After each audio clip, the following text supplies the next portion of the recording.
All right, welcome to your third and final portion of the day's festivities. This is what we call the potpourri. There's three independent issues that we're going to talk about, one at a time. Please, we'll reserve questions till the very end. I have it on good authority, cold beer is waiting for us upstairs. So let's get to it, shall we? I'm Andrew Strasman. I'm a CTA here in Chicago, a group called Totem Asset Group. I'm one of those trend followers that's been pushing on a string, as we heard from the last session. And you can visit my website here, Totem Asset. If you are a family office in the 10 to 50 million range, I would love to speak with you. You may also know me from two other things. One is the real-time trend trading experiment called 40and20out.com.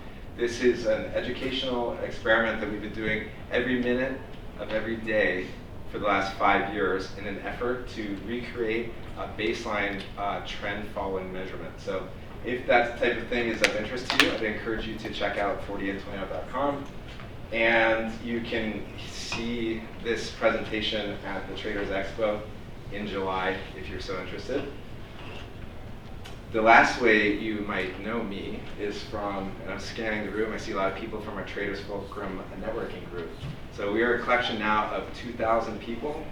We have quarterly networking events, and we've done about, 40 or 50 of these things over the course of time. So if you're not a member, then feel free to reach out to myself or someone else around here knows about the group. It's been kind of word of mouth. So if the idea of regulation does not get you excited, there's something seriously wrong with you. Today we're going to hear from Blake Brockway. He is the Assistant General Counsel at the NFA. He focuses on regulatory issues related to the futures, forex, and swap activities of NFA members.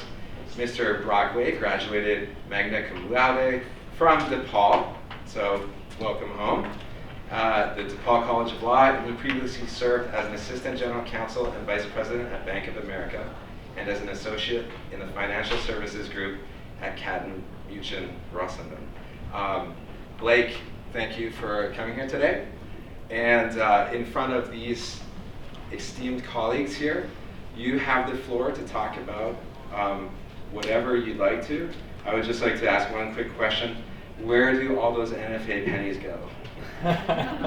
It's 2 pennies now, Andrew. Okay, fair enough. Thanks for having me here today, and it's good to be home at DePaul.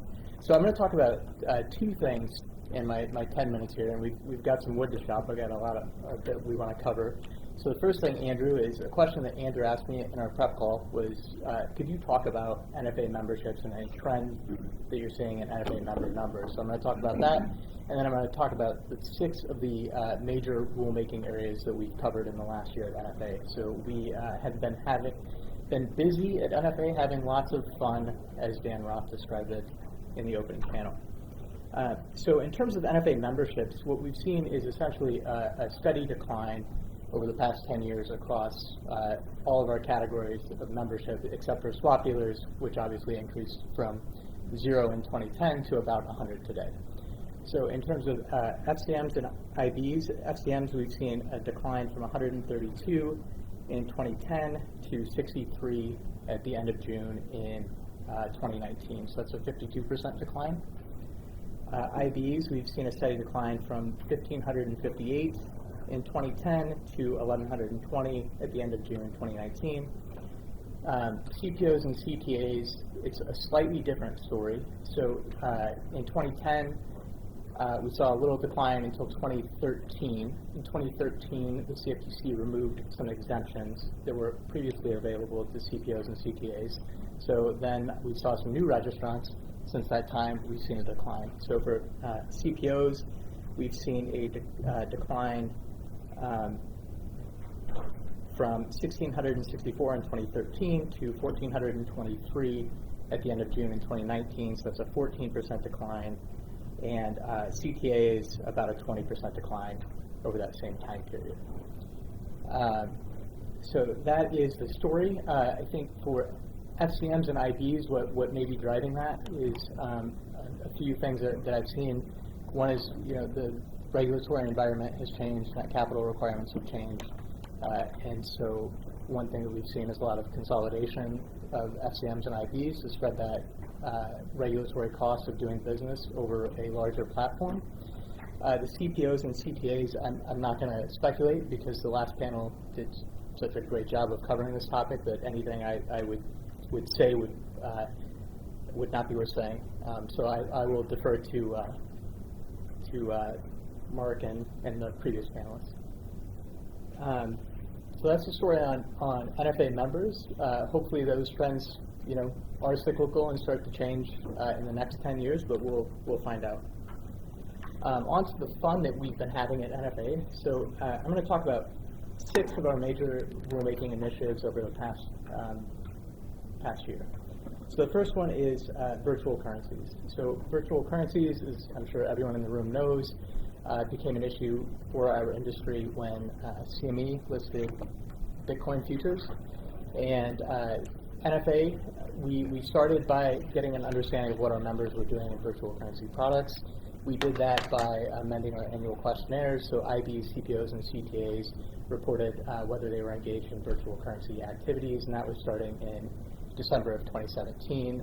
FCMs, for which were the DSRO, we added some information to our daily site report, so we understood what they were doing. So then we basically took that information and talked to anybody who we walked by that knew anything about virtual currencies, including Steve from Global Risk. And we tried to learn as much as we could about virtual currency products and give some thought to how they should be regulated. And what that led to was us adopting an interpretive notice that became effective in October of last year, October 2018. And it sets forth disclosure requirements for different categories of membership. So quickly, FCMs and IBs are required to provide their customers with a notice that we issued and a notice that the CFTC issued. They're also required to include some standardized language if they're engaged in spot market virtual currency activities. And that language just says that while we're regulated by NFA, NFA doesn't oversee these products. CPOs and CTAs have a little bit more additional requirements. So they are required to address in their disclosure documents some specific risks that virtual currencies and virtual currency derivative products have. So for spot market virtual currencies, those are things like the increased cybersecurity risk, the volatility, the changing regulatory landscape. And that was the approach that NFA took for virtual currencies. We worked closely with the CFTC, and at a high level, I think it's the right approach. Contrary to what some other regulators have recently proposed, I fundamentally believe personally that regulators should not be in the business of picking winners and losers, but should be in the business of making sure that products are subject to regulatory oversight and that risks are adequately disclosed. So that's been out there for a while, but people seem to still be interested in it, so I thought I'd talk about it today. The next thing that we changed that folks in the room may be interested in is our cybersecurity or information systems security program. We adopted some changes last year that became effective in April of 2019. There are really 3 substantive changes to those requirements, which have been out there for a while. The first is that members are required to promptly notify NFA of any cybersecurity events related to their commodity interest business that involve the loss of customer or counterparty funds, the member's own capital, or that result in the member reporting notice to customers under or counterparties under federal or state law. So you have to provide notice. Training, we switched the training to annually instead of periodic. And when I say annually, I mean once every calendar year. I don't mean once every 365 days.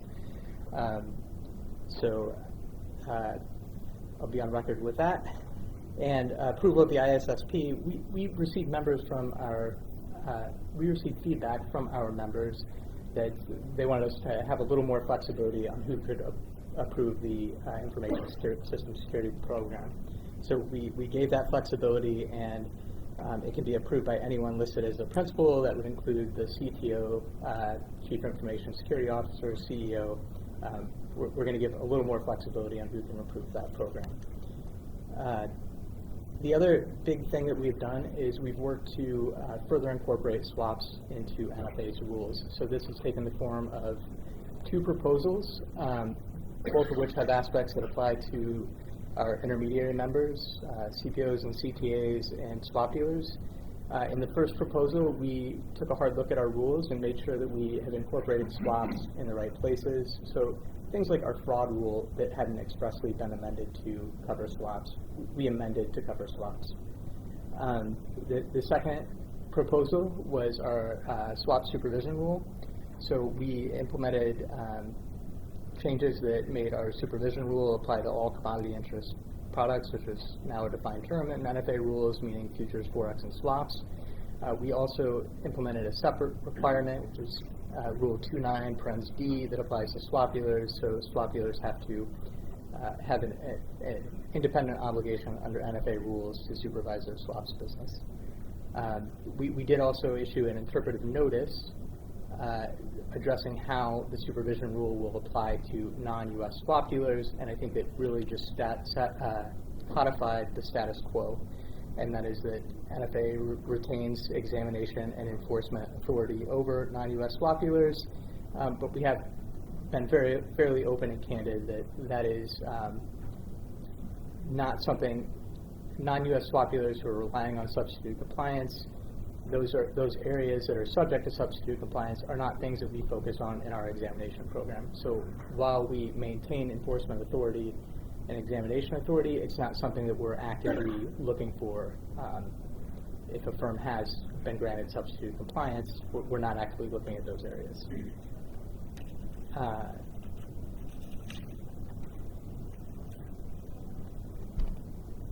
So 2 other things that I'm sure people are aware of. We implemented swaps proficiency requirements.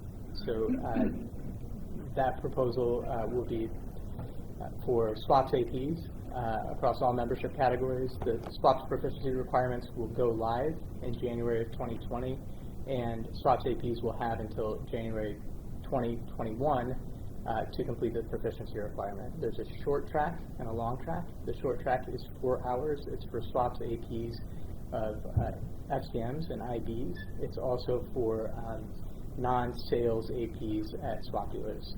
There's also a long track. We think it'll take about 8 hours, and that is for APs of swap dealers who are engaged in sales and marketing activities. On a related note, NFA's board recently approved a swaps surcharge. So this is one that you may want to pay attention to. If your firm is designated as a swaps firm, but is not engaged in swaps activity, that has, until today's date, not cost you anything. So you could be designated as a swaps firm in anticipation of maybe doing swaps business at some point in time, and that has been free. Beginning in January of next year, that will cost $1,750 a year. So take it as a homework assignment. Look at your designations when you get home. If you are designated as a swaps firm and are not engaged in swaps activity, you should consider whether or not you want to remove that designation. Or we're happy to take $1,750 as well. The last thing I want to talk about is probably one of the more important ones for this group, and it's a recent proposal that we issued reissuing our branch office and guaranteed IB inspection requirements. So at the onset, this notice has been out there for a while. I think it was last amended in the year 2000. A little bit has changed in the industry since the year 2000. So we reached out to our members and got their feedback and kind of came up with 3 goals. We wanted to modernize the interpretive notice, incorporate recent regulatory developments, and we wanted to try to find ways to provide some additional flexibility. I'll give Melinda a shout out here. I don't see her, but one of the people we met with was Melinda and Steve from NIBA, and I will tell you they did a great job of representing all of you in this room in that meeting. Melinda came with data and answers to every question I could possibly think of, and that really helped us climb the learning curve quickly and get this done. So in terms of what the notice does, we've restructured it into 3 substantive sections. The first is on due diligence. So if you're establishing a new branch office or guaranteed ID relationship, we expect you to perform due diligence and make sure that that's a relationship that you should be engaging in. And we expect you to have some procedures on the type of due diligence you will perform. We also have written supervisory procedure requirements covering a number of areas that are set forth in the interpretive notice. Most of those are legacy requirements. We did add a few to pick up recent regulatory developments, and they aren't really recent regulatory developments. They're AML and information security system requirements. Other requirements that you were already subject to, we're just building them into this interpretive notice. The last thing is we provided some flexibility. So we still have an annual inspection requirement for branch offices and guaranteed IDs, but we provided some flexibility in that inspection requirement. If you consider risk factors and make a determination that a remote examination is appropriate, we're going to let firms do a remote examination every other year, and I think that will be helpful from a cost and efficiency perspective for a lot of firms that have branch offices and guaranteed IDs. So that one was recently proposed. We have not yet set an effective date for it. So I don't know how we're doing on time, Andrew, but that's... There you go. Everything you wanted to know about future risk regulation, but we're afraid to ask. So Blake, thank you very much. I'm sure there's going to be some questions. Apparently there's also a homework assignment. But we'll have some questions at the very end. So thank you for that, Blake. And next, we're going to get small and talk micros with Mark Omens. He's been with the CME group for almost 20 years now, as I understand it. He's responsible for managing the global retail sales team. They're focused on increasing CME group volumes and revenues from new and existing individual customers within the brokerage community. That means these folks here, Mark. Anything else you'd like to add to your intro? Tell us about yourself. No, I started as a retail broker in 1987, and in 2001 I joined the exchange, and I came there with a vision or a desire after being a broker that the industry needs to do more to educate individual traders. And as we saw the world electronify itself, we saw more and more individuals coming into the markets without the assistance of a professional broker or, an industry expert, so to speak. And I saw firsthand, being on the broker side, how that could be challenging for individuals, as they move from different asset classes and into a product like futures. And, the mandate of our unit within the organization, and it's really an exchange-wide initiative, is to really try to go out there around the world and educate individuals, working with our brokerage partners, as at the end of the day, the customers are the customers of the brokers, we are the exchange, and working hand in hand together to try to do everything we can to prepare individuals for, as they enter our markets, to understand all the characteristics of futures before they start to trade, hoping, for the best experience for those traders. So just a little bit about that. Yeah, so I'm just curious, what is driving the CME's innovation? And obviously we're here to talk about the micros specifically, but what is the driving force behind your innovation? What drives your innovation? From a retail perspective, what drives it is feedback, and it comes from the customers and the brokers. And, as we travel around the world and we get in rooms, whether it's rooms full of brokers like here or a room full of individual traders, we listen. And we try to learn from them about the things in our products that are helping them succeed, the things in our products that are causing them challenges. And for example, with the micros, when we launched the E-mini S&P in 1997, the contract had a notional value much smaller than where the S&P is today. And for years, traders were telling us that they felt there was a need for a smaller product. And we went through a validation with the brokerage community and with the individual traders, and then we launched the micros. And I think the success of the micros is a validation of doing something based on what the customers are asking you to do versus just an internal gut feeling of, hey, the three of us sitting at this table and saying, we should just go launch this product. I think people will like it. I think that these products are an example of a successful product launch, taking in the feedback of the traders themselves and the brokerage community. At the end of the day, you guys are working with these customers every single day. We get the luxury at times of going to an event and spending a couple hours with your customers and prospects, but you guys are with them every single day, and you know your customers a lot better than we probably will ever get a chance to do that. So it's working together to do that. And, a lot of people keep asking, well, what's next, what's next, what's next? And I think what I'd like to see more of is more communication between our brokerage partners and the exchange, more communication about what are the next opportunities, where do the brokers feel that their customers are looking for new products at the exchange, and also talking to the individual traders themselves. So, what's next? I'm confusing. We're 2 months into a launch of these products, and it's interesting because I think everyone knows that these micro E-mini stock indexes, what the products are, they're 1/10 the size of the regular E-mini futures contract. We launched them on all 4 major indexes, the S&P, NASDAQ, Russell, and Dow.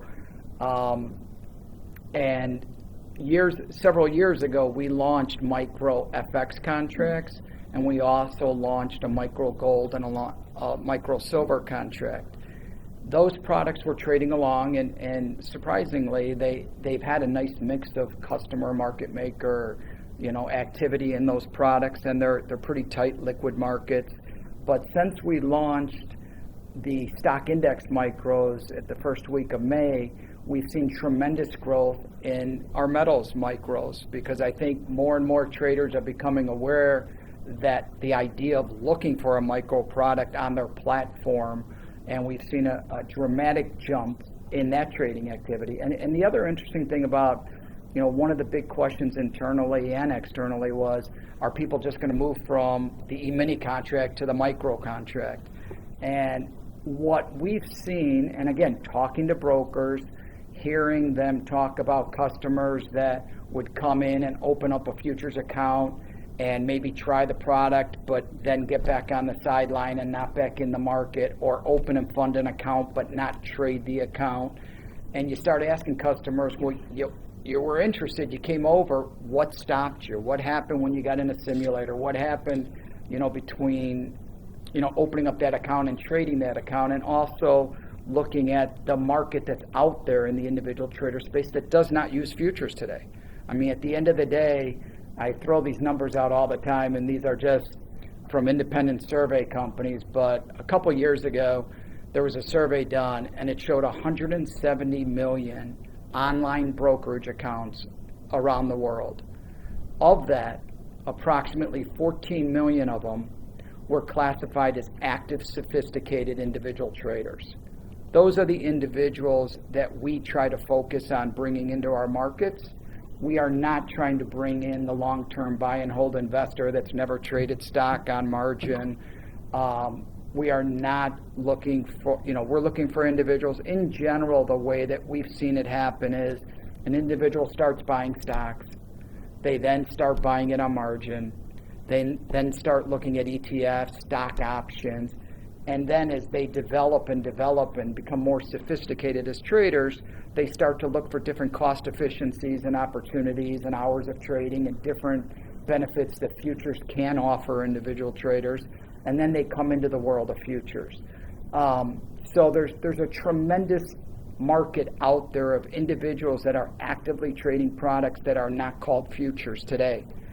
And, we feel that the micro products have shown great success in a very short period of time of bringing in new people that have never traded a futures contract yet. So they're not individuals that were trading E-minis and have moved over for the most part to micros. The majority of them were either accounts sitting on the sideline for whatever reason, or individuals that were not yet in our space. And again, the micro stock indexes are only a couple months old, but the volumes look very encouraging so far. As someone who doesn't have a rich uncle and was self-funded trading, I cut my teeth down at the mid-am.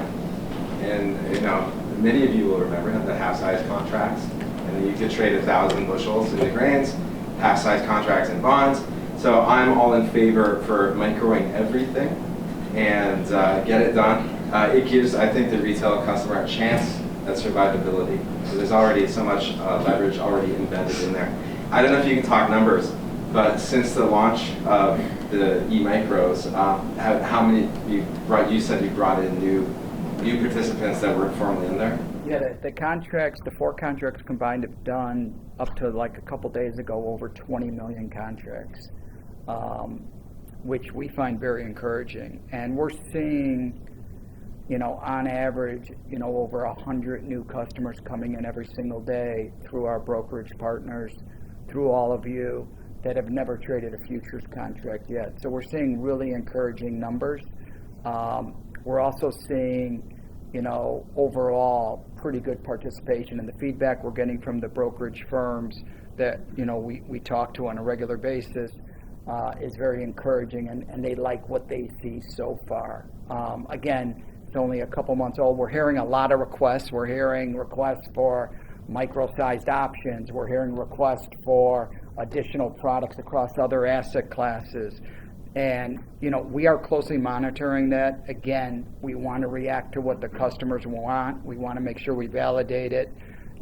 Everyone's got priorities. Everyone's got limitations. All of you guys, every time a product gets launched, you have operational things to do. Your clearing firms, if you're not clearing firms, have things to do.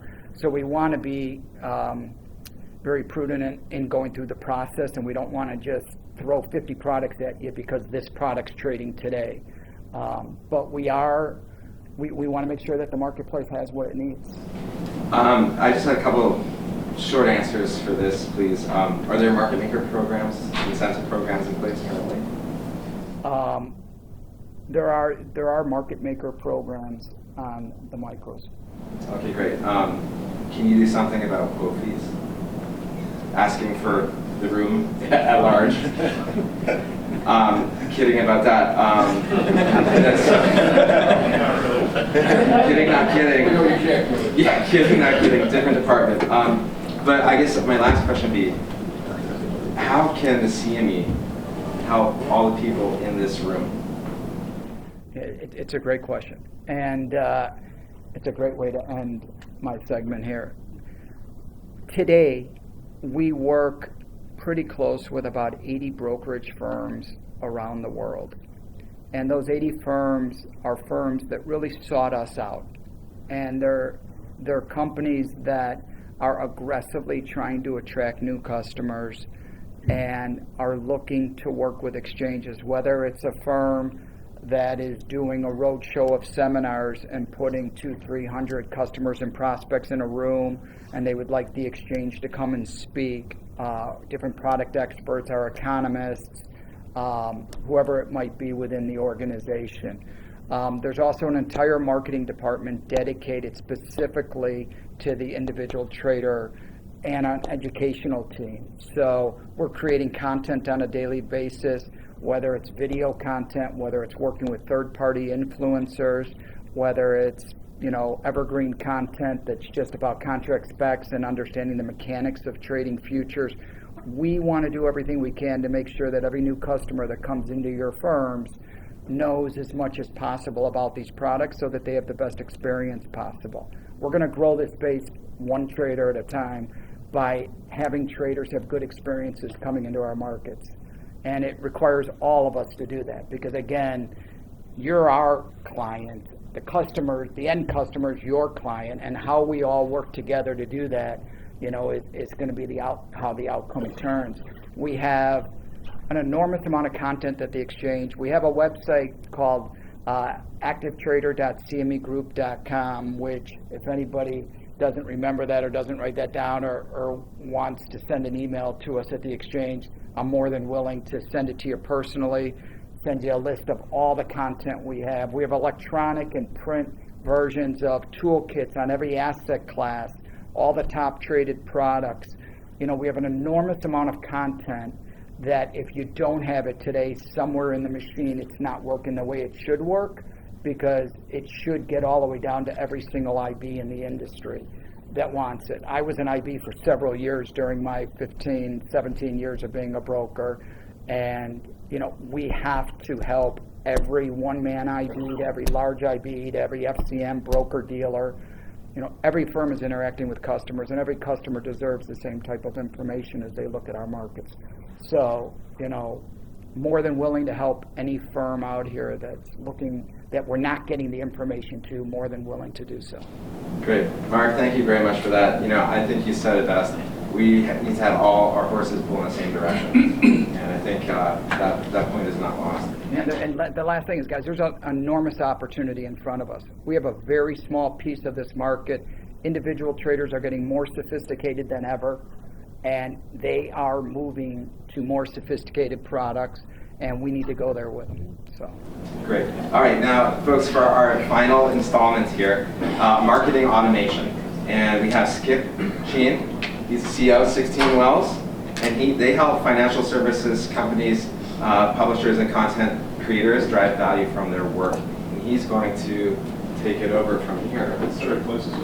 Yeah. Since the trend in the technology side of most marketing stacks has really been towards automating the process, it's made it that you can do a heck of a lot more than you used to be able to do without staffing up to do it. And so what I'd really like to go through is, first of all, just defining what is marketing automation, what makes it different than what most firms that I see do right now. It's using technology to continuously execute your marketing strategy. Okay.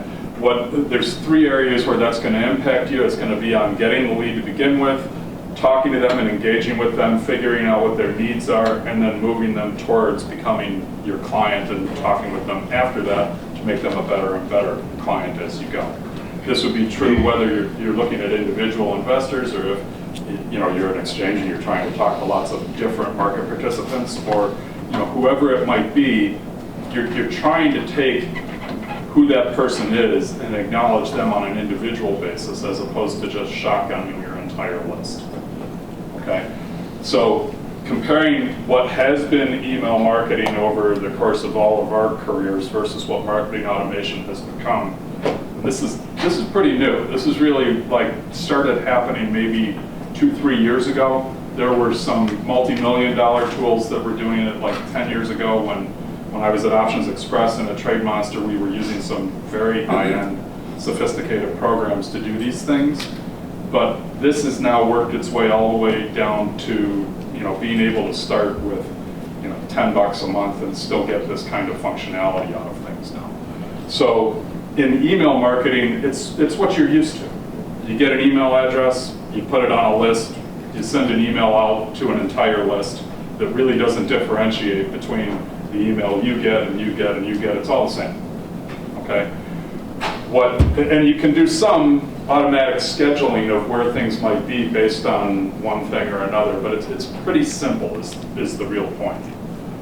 Okay. Compared with that, marketing automation, which this tool is called ActiveCampaign. They're a Chicago-based company, and I'll get into them.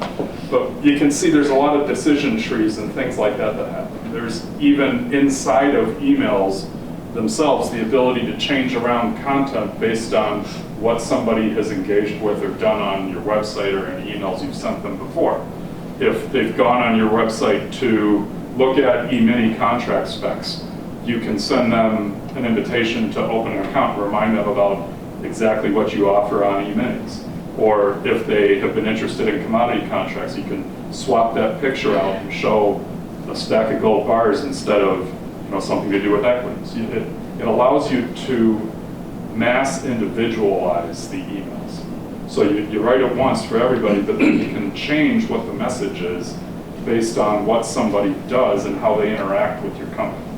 And that really raises conversion rates, where a lot of times emails will get between a 1 and a 3% conversion rate. It's not uncommon when you really dive in and do a lot of this personalization to see 4, 5, 10 times the return off of it that you get out of an individual sort of last email that goes out to everybody. Okay, so marketing automation does a couple of different things. First of all, it's going to give you the ability to have a better experience of identifying who the heck in my database is actually ready to talk to me about going to the next step. Okay, it'll make sales forces, if you have them, more efficient in being able to manage by exception the way that you've always wanted to, instead of just calling one lead after the other. Wait until they bubble up and you show them, here's somebody who's really on the website a lot and opening every email and coming to every webinar. You can lead score those people and give them points based on every action they take, and when they get a certain number of points, kick it out to a salesperson and say, hey, call this person, email that person, and you can automate different steps like that too. So there's a lot of opportunities here. Anything that you can think of what you might tell your sales team they should be doing, there's probably a way to automate at least half of that. Okay, and that means you can manage more leads, fewer people, better closing rates, better efficiency, all of the things that you as business owners would want to have. This is kind of the salesperson you always want, the one that actually would show up every day, do it the same way every time, give every person the experience that you would give them. This is the way you can do it, and without the turnover either. So this is something that I'd like you to consider as a tool set that you would like to look for. Because of the compressed amount of time, and I knew we would be right near the end of the day, and I know you're thinking more about the beer on the roof than about whatever's on the screen. I'm not going to go through every possible firm. I didn't think we would have time to do that. So what I'd like to do is just give you a couple of parting points. If you'd like to follow up with me afterwards, I'd be happy to point you in a bunch of different directions. And my friend Elizabeth is over here from Active Campaign, which really is just 2 blocks north of us. Here in Chicago, they're a Chicago-based company and growing like a weed. They went from, I think, 70 employees 3 years ago when I started working with them to over 400 now. The marketing world is grabbing these tools like crazy. So it lets you take your email marketing game and make it mass individualized, personalized things for people, which gives you better results. You can, if you want to, have a CRM baked into the cake with a lot of these things. And it can even track people on your website and then have email reactions to them being on a certain part of your website. If they're on your pricing page, you can send them to some information about a comparison of rates or an understanding of exchange fees or whatever it is that you'd like to follow up with, even a promotion.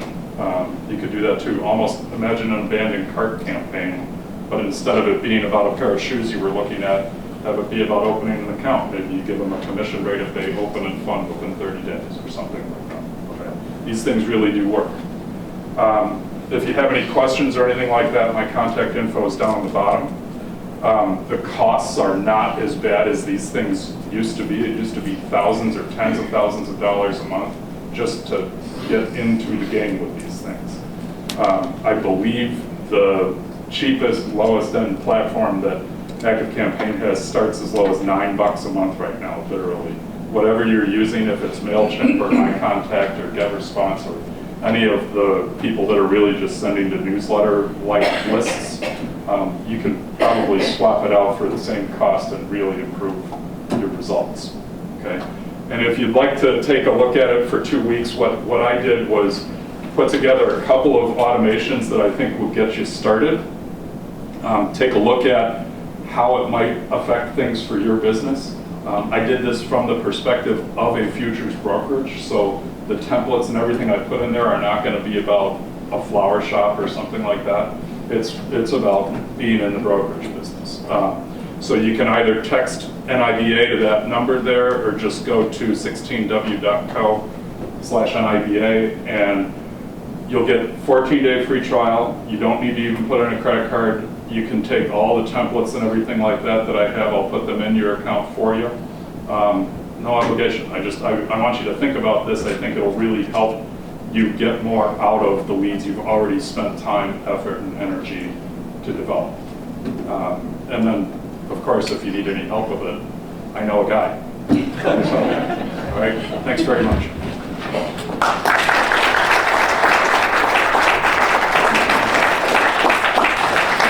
Okay, I think we got time for 2 tree questions, if anyone has it, for any of the panelists. Are they going to have a micro-crude contract? Is that Are they going to have micro-crude contracts is the question. We have had a lot of people ask that question, and we do have a mini crude contract, which is half the size of the CL contract, but we have heard that request come pretty repeatedly, and it is definitely on a list of products that we are looking at. Thank you. Over here. Question on the fees for the micro. Fees for the Same micro. fees for the E-mini Well, for customers in the trade, exchange fees. Our fees are not the same for the micro as the mini. It's not quite 1/10, but it's definitely reduced from the E-mini rate. It's $1.14 for a big contract. It's 20 cents for the 1/10 contract, as I understand it to be the case. Because customers will, right? Yeah, I mean, we're seeing, and brokers all charge different rates too. And, you have brokers that have very low rates, you have brokers that are charging the same for a mini as a micro. At the end of the day, we're seeing tremendous growth and adoption by the individual trader. I think that the product is meeting the needs of traders that are looking for that notionally sized contract. And, whether it's the broker fee or the exchange fee, I think if the product is right, and if at the end of the day the product has cost efficiencies versus competing products, I think traders will use the product. If the product doesn't have cost efficiencies, or if the product is not right, we could all charge whatever we want to charge, and the product's not going to probably trade. And so far, for the first couple months, when we look at the new customers coming in, the inactive customers trading, and just the overall volume and quality of the market that's there right now, it seems fantastic so far. Any more questions out there? All right. Well, I would like to thank the panelists. Skip, Mark, Blake, thank you guys very much. It was very informative.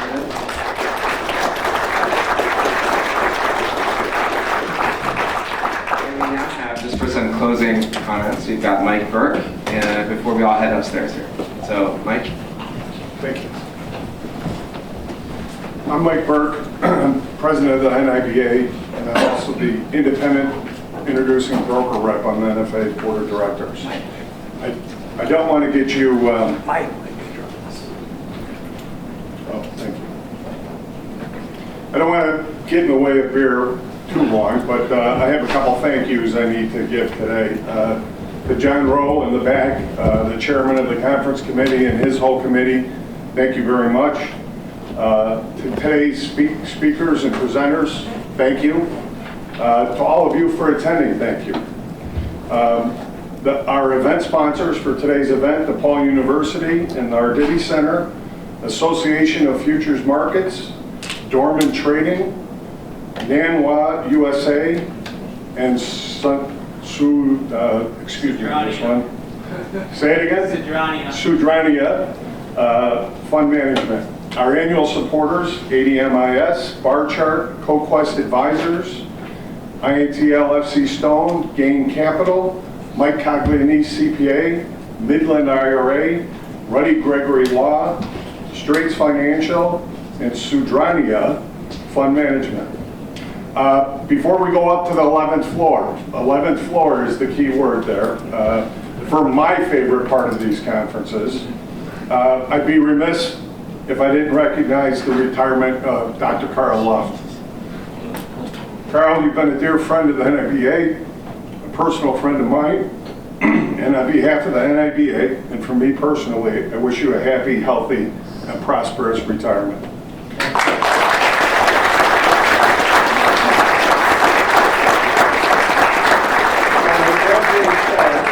Let's all head up to the 11th floor to toast Dr. Carl and the NIBA DePaul partnership that Carl was so instrumental in putting together.